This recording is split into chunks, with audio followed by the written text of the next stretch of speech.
Super, bah, merci à toutes et à tous. Merci à Anas, merci à Marie, merci à Amine pour ce soir. Donc en fait, le concept, ça va être quoi ce soir? Ça va être de vous parler de ce qui s'est passé avec WannaCry récemment, et en fait de le faire de manière pas trop geek, pour que vous puissiez comprendre vraiment tout ce qui se passe en termes d'organisation et vraiment dans les entreprises, que ça peut avoir comme aspect business, surtout dans le cadre d'un truc qui arrive en mai 2018 qui s'appelle le règlement général sur la protection des données, mais de le faire quand même avec un petit peu de technique juste pour que vous puissiez bien voir à quel point finalement WannaCry c'est extrêmement simple de s'en servir pour faire des attaques, et en fin de compte il y a encore beaucoup d'entreprises qui aujourd'hui sont attaquables avec WannaCry.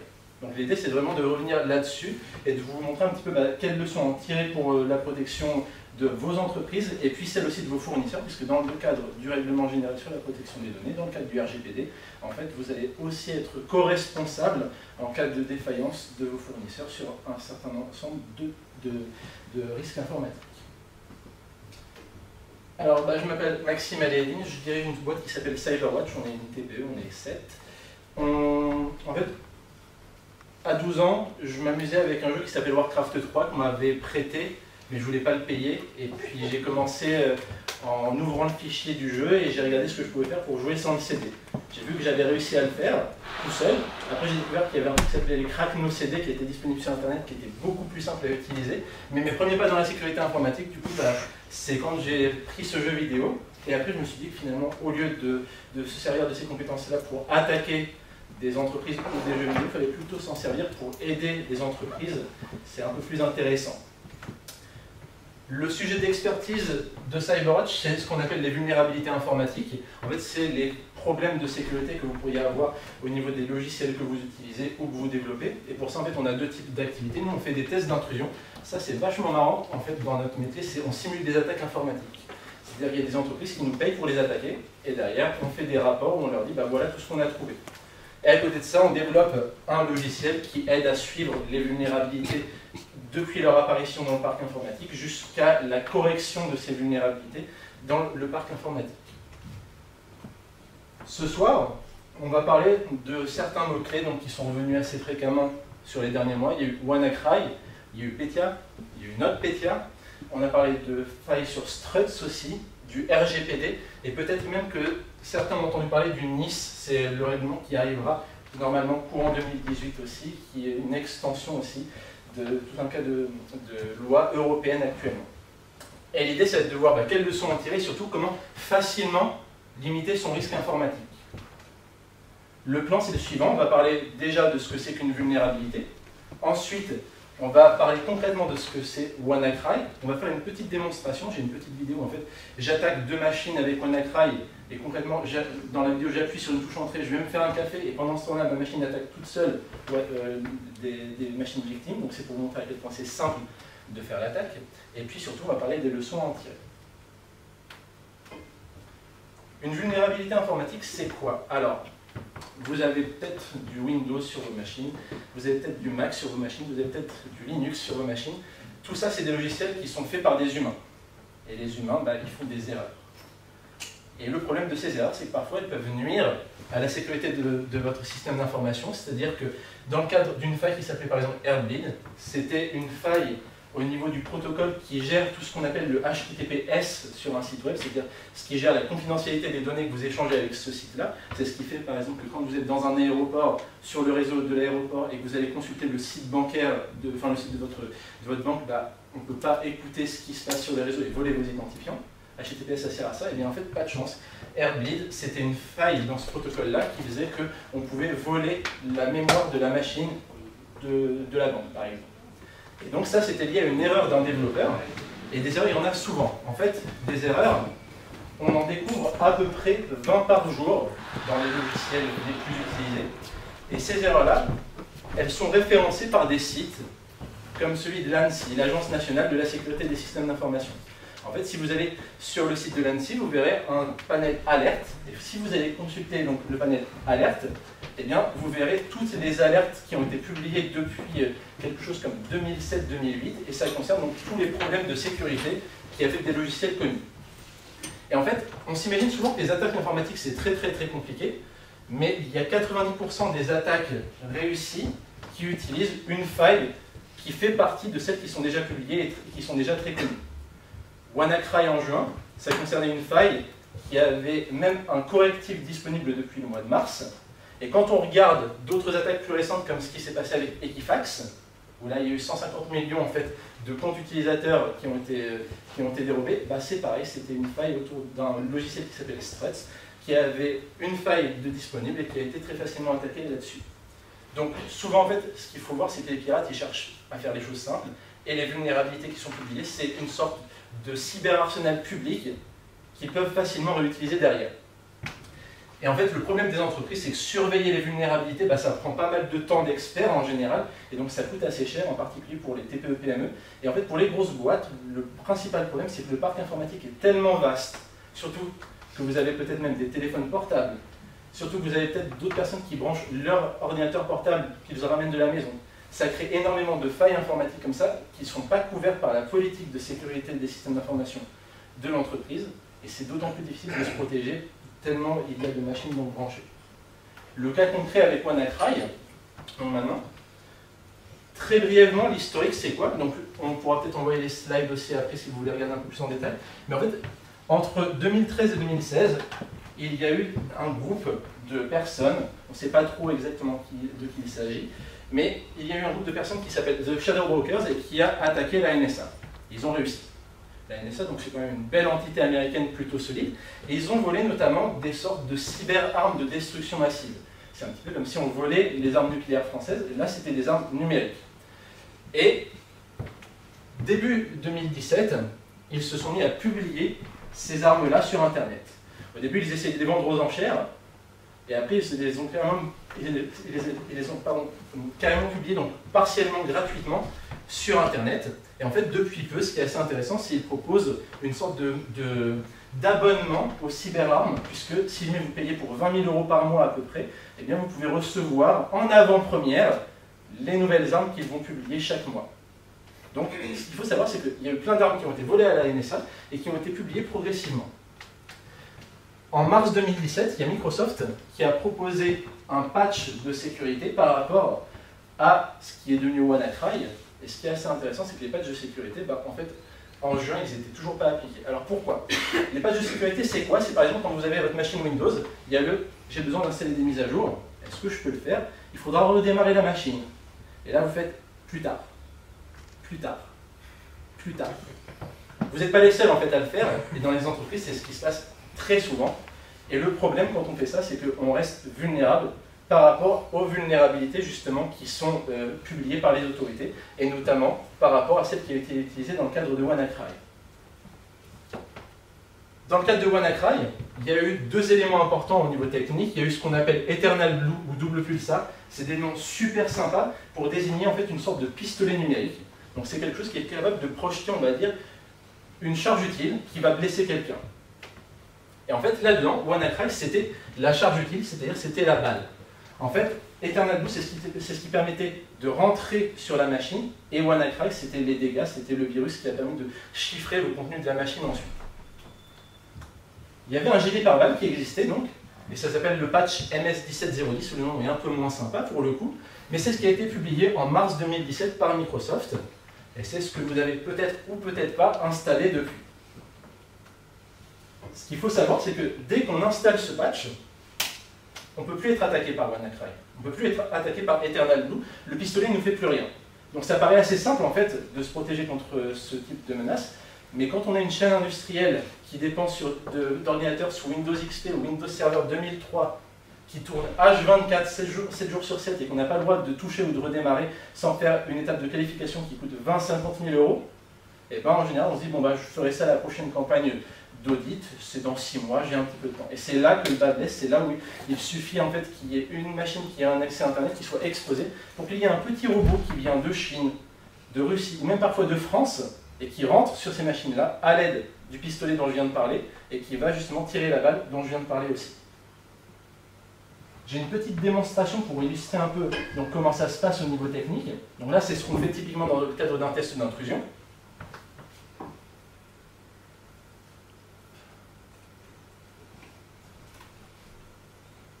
Donc ce qui se passe ici, c'est que j'ai deux machines Windows que j'ai lancées ici. Et il y en a une donc, à gauche qui était patchée, et celle de droite, elle n'était pas patchée. Et là, c'est l'écran, en fait, que j'utilisais pour faire mon attaque.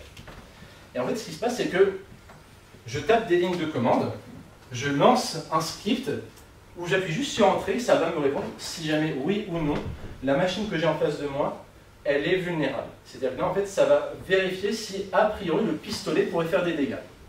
Et après, il y a un autre outil qu'on appelle Metasploit, qui est en fait une sorte de boîte à outils du pirate, qui est très pratique et qui contient plein de petits scripts d'attaque, plein de pistolets et plein de balles différentes. Et on va nous dire, bah, est-ce que je vais plutôt prendre le bazooka? Est-ce que je vais plutôt prendre le pistolet? Est-ce que je vais plutôt tirer avec une balle en argent ou une balle normale, une balle perforante, etc., etc. Et en fait, après, je tape juste un mot-clé qu'on voit ici qui s'appelle Exploit. Et là, littéralement, je vais me prendre un café. Et avant même que la caféine Nespresso ait terminé de me donner ma tasse, et bien en fait, la machine en face, je suis rentré dessus et je deviens administrateur de cette machine. L'élément qui est important par rapport à tout ça, il y a eu un bruit qui a longtemps circulé sur Internet, comme quoi en fait WannaCry, ça venait d'erreurs humaines. Comme quoi il y avait des personnes qui avaient ouvert des pièces jointes dans des emails, par exemple des fichiers PDF infectés, et que c'était à cause de ces gens-là qu'il y avait eu l'infection. Là, j'ai aucun email que j'ai ouvert, j'ai rien fait du tout. C'est uniquement l'attaquant qui a trouvé la machine en face et qui a attaqué. Et donc, ce qui se passe finalement, c'est qu'on a beaucoup de failles informatiques qui existent et qui sont de ce type-là, où les victimes, elles n'ont pas besoin de faire la moindre action pour subir une infection où elles vont perdre le contrôle de leur machine. Et on trouve encore beaucoup de machines qui sont comme ça en ce moment. Donc, sur Internet, on en trouve aussi beaucoup qui sont dans les entreprises. Et c'est assez simple finalement encore d'attaquer avec WannaCry, alors que bah là on est en octobre, et depuis mars 2017, il y a les patchs de sécurité qui sont disponibles. Donc si vous voulez regarder la vidéo après, c'est pareil, ça sera dans les liens des slides.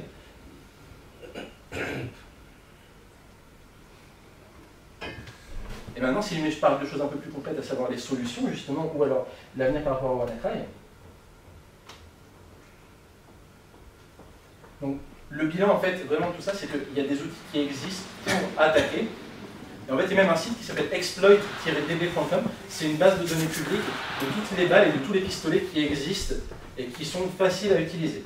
Donc vraiment, en fonction du temps qui restera avec la conférence, on pourra faire un tour là-dessus. C'est assez sympa de voir toutes les armes qui existent comme ça. Mais la leçon, c'est vraiment que tout le monde peut faire son WannaCry. Oui. Alors, j'ai juste pas compris en fait comment est-ce qu'on peut se dire qu'on va attaquer tel ordinateur. Une machine, elle a une adresse en fait sur Internet, on appelle ça une adresse IP. Et en fait, on sélectionne juste l'adresse IP, on dit bah, c'est Madame Michu que je vais attaquer, et Madame Michu va subir l'attaque. Ok, d'accord, merci. Et en fait, ce qui est d'autant plus intéressant par rapport à WannaCry, c'est que dans tout ce qui était sorti donc, en janvier 2017, en février 2017 avec The Shadow Broker, en fait, il y a énormément d'autres failles informatiques qui avaient été libérées. Donc il y en a d'autres ici qui sont cités, par exemple, il y a eu donc, Eternal Blue, on vient d'en parler, il y a eu Eternal Synergy, Eternal Romance, Eternal Champion. On est assez poète au niveau des pirates. Et en fait, c'est des failles dont on n'a pas beaucoup parlé. Mais elles existent pourtant, et elles sont encore utilisables pour beaucoup d'entre elles. Mais la bonne nouvelle, c'est que, alors, normalement c'est vert, mais la bonne nouvelle, c'est qu'en fait, il y a des correctifs qui existent, qui sont disponibles, et il y a une règle qui est disponible dans ce qu'on appelle le guide d'hygiène de l'ANSSI, c'est le guide d'hygiène informatique de l'ANSSI, c'est la règle 34. Alors il y a 40 règles dans ce guide d'hygiène, 40 ça fait beaucoup. Si vous en appliquez déjà 10 dans votre entreprise, c'est pas si mal. 20, vous êtes des champions. 30, vous êtes les rois du pétrole. Et justement, par rapport à tout ça, il y a un processus qu'on appelle la gestion des vulnérabilités. Ça consiste à faire une veille, à suivre en permanence l'apparition des nouvelles menaces, à identifier les risques présents en interne et à déployer le plus vite possible les correctifs. Là, je vais donner un truc un peu vraiment procédurier. L'idée, c'est d'identifier déjà, à la base, les machines de son parc informatique. C'est ce qui est difficile dans les grands groupes. Parce que identifier les machines de son parc informatique, ça veut dire avoir une connaissance exacte de toutes les machines dans le parc informatique, de leurs adresses, justement, et l'avoir en temps réel. C'est très difficile, voire impossible pour les grands groupes. La deuxième étape, c'est encore plus difficile, c'est savoir quels sont les logiciels qui sont présents sur chacune de ces machines. Est-ce que c'est un ordinateur Windows? Est-ce que c'est un ordinateur sous Linux? Est-ce que c'est un ordinateur Windows avec Office installé? Est-ce qu'il a Adobe Reader? C'est très compliqué pour les entreprises d'avoir cette cartographie. La troisième étape, c'est la plus simple. En fait, c'est le site là dont je vous parlais tout à l'heure, le site qui donne énormément d'alertes sur toutes les failles connues qui existent et qui ont été publiées jusqu'à présent. Et la quatrième étape, c'est faire la corrélation entre les alertes et les logiciels qu'on a répertoriés pour vérifier si on est concerné ou pas par ces alertes. C'est un peu comme si jamais l'Organisation mondiale de la santé disait « Attention, il y a une nouvelle maladie, mais elle n'affecte que les personnes qui sont donc des hommes âgés de 20 à 25 ans et qui résident dans telle zone du monde. » Vous pouvez tout de suite voir si vous êtes concerné ou pas. Après, il faut prendre une décision. Ça, c'est très difficile également, puisqu'il s'agit de répondre à la question « Est-ce que je peux et est-ce que je dois corriger la vulnérabilité ?» Là, le plus gros problème qu'on se dit, c'est chaîne de production. Mes serveurs Windows 2003, donc, qui ont quand même bien vécu, mais qui font tourner toute la production et de la chaîne d'un produit pharmaceutique, par exemple, et que je n'ai pas le droit d'arrêter pendant 6 mois comme ça, eh bien, est-ce que je peux le corriger? Et sinon, eh bien, comment je fais dans ce cas-là pour mitiger le risque? Et après, il faut appliquer la décision, et là aussi, dans les grands groupes en particulier, c'est un peu difficile. Il y a beaucoup de sociétés aussi qui font face à l'externalisation de l'informatique, c'est avec ce qu'on appelle les infogéreurs, par exemple. Vous payez des sociétés pour gérer votre parc informatique. Et en fait, dans le cadre du RGPD, c'est assez intéressant puisque vos fournisseurs peuvent aussi être concernés en fait, par le RGPD et vous vous retrouvez co-responsable avec eux en cas de défaillance en matière de sécurité informatique.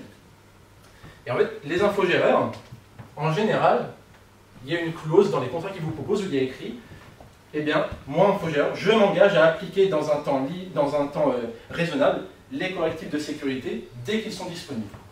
Ça, c'est bien en théorie. Parce qu'en pratique, il y a beaucoup d'infogéreurs qui ne le font pas, parce qu'eux aussi, ils ont des contraintes de temps, parce qu'ils disent « mince, ce correctif-là, il va falloir que je redémarre, il va falloir que je contacte mon client, que je lui dise « est-ce que je peux redémarrer la machine? Ça va être embêtant. » Finalement, le risque, ça va, je peux le prendre. Et en fait, c'est assez fréquent, donc il y a une défaillance à cause de ça. Oui. Est-ce que je ne sais pas si tu en mais est-ce que tu as expliqué c'est quoi le RGPD? C'est le règlement général sur la protection des données, mais pour le coup, la partie juridique, je rentrais un peu moins dans les détails, je ne sais pas. On voit. Après, mais c'est simple, hein.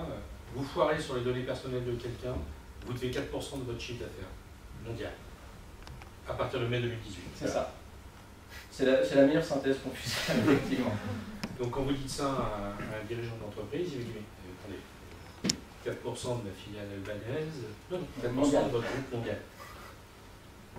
D'accord, donc Auchan laisse fuiter une donnée personnelle d'un Français, 4% du chiffre d'affaires sans vente. Donc question, merci. Voilà, donc effectivement, c'est un énorme point d'attention aujourd'hui pour tous nos clients. Et justement, en fait, par rapport au RGPD, il y a quand même, alors là c'est le côté un peu noir, mais c'est bien parce qu'il faut provoquer aussi comme ça. En fait, il y a un côté un peu plus, on va dire, contrasté auprès de l'application de cette loi-là, c'est-à-dire que la CNIL, qui va notamment pouvoir en fait sanctionner les entreprises défaillantes par rapport au fil des données personnelles, elle va notamment regarder si globalement vous avez fait ce qu'on pourrait qualifier de best effort par rapport à votre protection. C'est-à-dire que si jamais vous n'avez jamais appliqué de correctif de sécurité, si jamais vous n'avez jamais fait d'audit de sécurité, si jamais vous n'avez rien fait du tout, là, la CNIL va dire « Coco, tu vas servir d'exemple à la terre entière, voilà 4% du chiffre d'affaires. » Si jamais au contraire vous dites « Franchement, j'ai fait tout ce que j'ai pu, mais je suis désolé, le risque zéro, il n'existe pas », la CNIL va vous dire « Effectivement, le risque zéro n'existe pas, et donc vous allez avoir leur indulgence. » En tout cas, normalement, c'est ce qui devrait se passer. On croise les doigts très fort. Il ne faut pas être le premier. C'est ça. Effectivement, le premier, il paiera, ça... Et donc, en fait, comment font les grands comptes? C'est déjà une pratique qu'ils font depuis quelques temps, et c'est assez intéressant parce que ça génère de plus en plus de demandes des petites boîtes en matière de sécurisation de leurs données et de leur parc informatique. Elles demandent à leurs fournisseurs de montrer par A plus B que leurs fournisseurs font attention à leur sécurité informatique. Et pour ça, ils demandent soit par exemple une attestation de test d'intrusion en disant « Bah oui, cher monsieur, je vous atteste ici que j'ai fait un test d'intrusion l'année dernière sur telle partie de mon périmètre. » Ou alors, le fournisseur va dire voilà une preuve que je suis mes vulnérabilités, c'est-à-dire que voilà une photo de mes vulnérabilités en janvier, voilà une photo de mes vulnérabilités en mars. On croise les doigts pour que c'est baissé quand même entre les deux, mais dans l'idée, c'est un suivi comme ça pour montrer qu'au moins, on est conscient de la présence de ces vulnérabilités. Et donc maintenant, si jamais on revient un petit peu à la conclusion de tout ça, en fait, ce que je veux vraiment que vous reteniez de tout ça, c'est que les attaques informatiques, elles sont souvent simples. Les pirates, c'est des humains, c'est des informaticiens, donc on adore automatiser les choses, on n'aime pas réfléchir trop longtemps dès qu'on peut automatiser. Et en fin de compte, il y a tellement d'attaques simples qu'on peut faire à l'aide de ces fameuses alertes disponibles gratuitement en ligne et de ces kits de cyberarmes comme ça qui sont disponibles également en ligne, que souvent on prend ces éléments-là et ça suffit pour rentrer dans un système d'information. Le deuxième point, c'est que quand on vous dit oui mais en fait j'ai déjà un antivirus, j'ai déjà un pare-feu, ça c'était bien avant. Les pirates ils se sont adaptés depuis, ils ont grandi, ils se sont dit bon bah puisque tout le monde est équipé, on ne va plus rentrer par la porte d'entrée ni par la fenêtre, mais on va rentrer par la cheminée. Et pour le coup, bah, les vulnérabilités, c'est un peu ça, c'est-à-dire que ce qui reste actuellement, c'est un vrai chantier dont on entend de plus en plus parler, c'est tout ce qui concerne le patch management. C'est-à-dire comment appliquer dans les plus brefs délais les correctifs de sécurité sur les machines, comment être sûr que ces correctifs soient bien déployés sur l'ensemble de mes machines, et également comment déterminer les machines que j'ai dans mon parc informatique pour être sûr de bien les couvrir. Et par rapport au RGPD, donc il faudra penser non seulement à vos vulnérabilités, mais aussi aux vulnérabilités de vos prestataires, de vos fournisseurs. Et 3 exemples concrets d'éléments que vous pouvez leur mettre dans les clauses donc, contractuelles que vous avez avec eux, c'est soit une attestation de test d'intrusion, ça se fait vraiment souvent, soit une certification. Alors ça, c'est un peu plus lourd en général pour les petits fournisseurs. La certification, par exemple, comme l'ISO 27001, elle garantit en gros qu'il y a une gestion, qu'il y a un management de la sécurité du système d'information, et notamment il y a des chantiers dedans qui concernent le traitement des vulnérabilités. Ou le troisième point, un peu plus léger, eh bien, c'est de faire des points réguliers avec eux sur le suivi des vulnérabilités, voir si effectivement ils savent ce que c'est déjà bien. S'ils savent où elles se trouvent, c'est encore mieux. Et si jamais ils les corrigent, et là vous êtes pareil, il y a du pétrole. Donc, je vous remercie pour votre attention. Est-ce que vous avez des questions par rapport à tout ça? Oui. Je ne sais pas si tu as expliqué ce que tu fais avec ta boîte.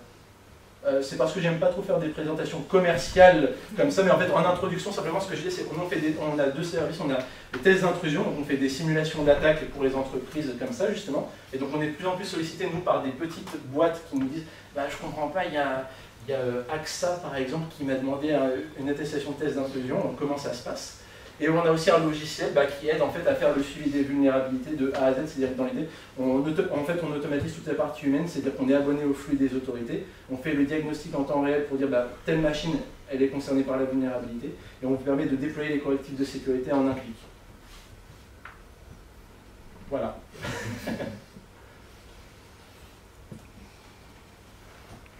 Merci.